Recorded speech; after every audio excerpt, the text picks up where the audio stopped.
Hi, everybody. This is Samantha Calamaris with At Properties, and I'm here with another one of my community favorites, Hawthorn Woods Family Dental Care, and I get to speak with Jeff Copeland. How are you, Jeff? Doing good, Sam. How are you? I am good. I'm good. So, as you know, I'm a customer, and Sure. my kids are, and my husband is, and we love coming to you guys. Why don't you tell me a little bit of the history of Hawthorn Woods Dental Care? Sure. Well, and as you know, considering you were one of our first 100 patients about, I think it's 13 years ago now, you've been there through all of it and watched us kind of grow. So thanks for having me on today. Yeah, so we opened in 2007 was when the office opened in September by a dentist named Jack Edgar. He actually had a big practice down in Chicago. He lived out in Killdeer, and he decided to buy some land here. When the economy started going down, he decided to build a building. When he couldn't fill the building, he decided to open a dental practice. So it was all kind of a happy accident. And once he opened, things kind of exploded and started doing really well. So in 2008, I graduated from dental school, and I came on and started working with him part-time. I worked there and I worked in the city. The two of us worked together until 2012 when I actually purchased the practice from him. And then he continued with us until he retired in 2017. And we brought on more hygienists and doctors and everything over the years. And we've been happy here for the last 13 years. Yeah, you guys have really grown a lot. I remember coming in from the very beginning, and seeing your growth has been so fun, and it truly feels like a family there. I look forward to coming into the office and talking with everybody. So let's talk a little bit right now about what your practice can and cannot do, and who's coming in, and why somebody might still want to call you, and who should not call you.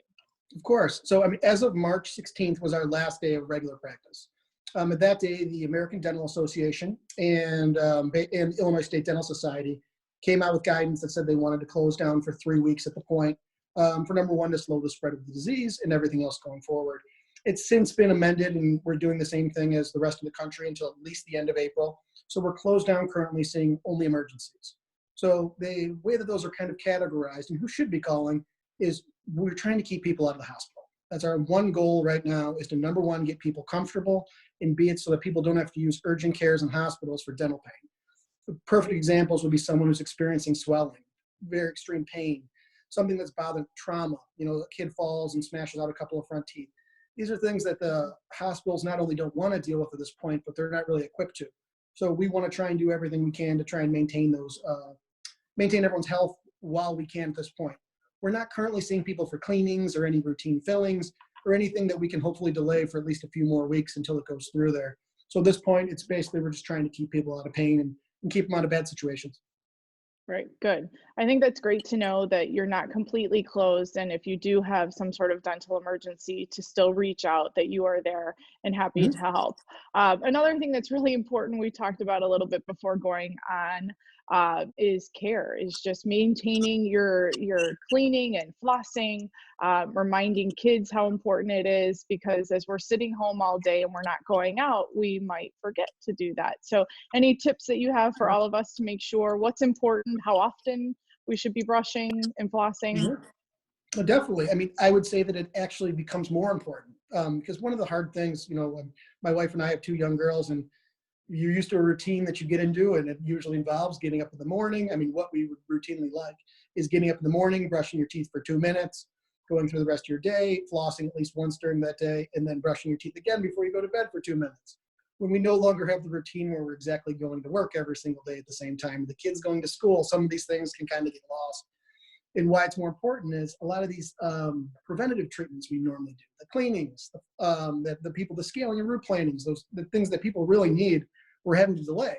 And it doesn't mean that the people don't need them. So we'd really like people to be more diligent over this period of time to really try and prevent the disease, because we can't be in there to try and help along that journey right now. And we want to make sure we can avoid as many problems as we possibly can when we do get back to work. All right, that makes sense. So real quick, just kind of going back into the kids, we have a lot of us have kids with braces. In fact, my son Yes, was supposed to get his braces off right now. almost He'll have there. to We're getting close. wait a little bit longer. Any sort of tips if a mom or dad experiences a kid with a wire breaking or something happening, what would you suggest they do with their braces? Definitely. I mean, one of the things, especially with braces in general, is it's much more difficult to keep your teeth clean and to maintain your teeth when you have braces. There's just more things in the way, it's harder to do. So one of the things that number one is I like to use a lot of rinses. I mean, it can be like an act fluoride rinse, it can be water, anything to just kind of loosen up bacteria around those teeth. Some people love the water picks. That's a great thing to kind of help when you're doing those.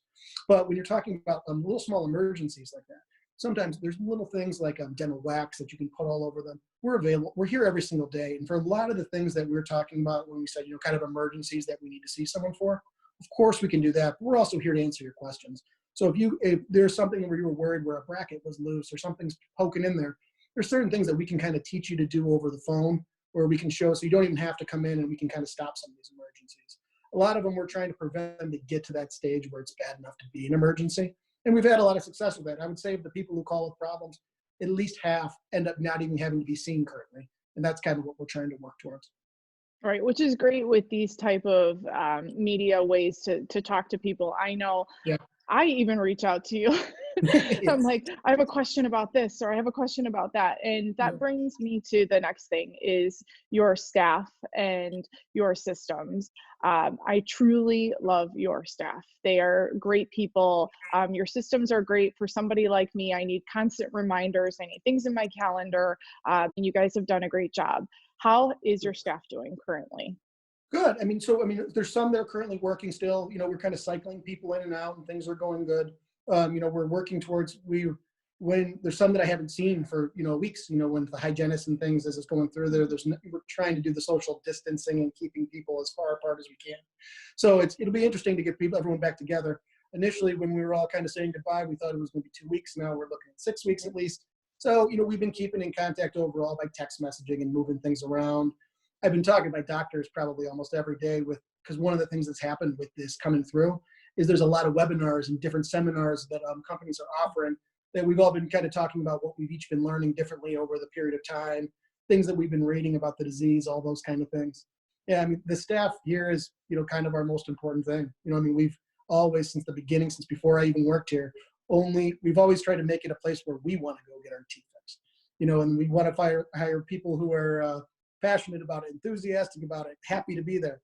We know that dentistry is not usually at the top of the list of things people want to get done in a day, but we want to try and make it as happy and easy as it possibly can be to kind of get it fixed as easily and quickly as can be done. So, Yes. they're what makes Yeah. the practice. There's lots of good dentists out there, but we have a really special team overall. You do, and I love coming in and seeing them.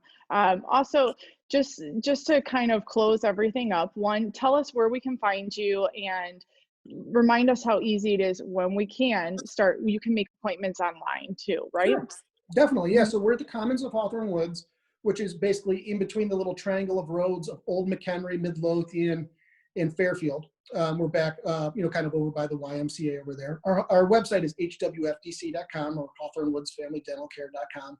Our telephone number is 847-550-5000. Like you said, we do, you're also, of course, welcome. We try to make everything as patient friendly as we can. Once it gets back to normal, we're open from usually 7 to 7, Monday through Thursday. We're open Friday from 7 to 2, and then we're open 3 Saturdays a month. We have multiple hygienists at many times, so like a family like your Sam can come in and get everyone done in 1 hour instead of having to wait for 3 hours for everyone to get things finished up. It's the scheduling you can do by calling, and we'll look into your insurance information for you and file all your claims. Or now, one thing we added in the last year is that you can actually go online and schedule your own cleaning visit. At that point, it'll basically let you choose which hygienist you'd like to see and a time that works for you, and you schedule it. For right now, we're putting people hopefully the second week of May. That may change. It's a world that's kind of in flux, but we're really hoping to start getting back to doing it. But, we're waiting until we know, number one, that all the patients will be safe, all the staff will be safe, all the doctors will be safe, and then that all the people in our houses that we bring anything home to will also be safe. So once that's ready to go and we're certain that we can do that, that's when we'll be open and ready to fix everyone's teeth again. All right, Jeff, I am so thankful or Dr. Copeland, sorry. No, yeah, Thank you we're for sorry. your time. And we can't wait for you to open up your doors too. And if there's anything we can do, just reach out, but we appreciate your time. You Okay, got it. We're here for you if you need us. thanks. Okay.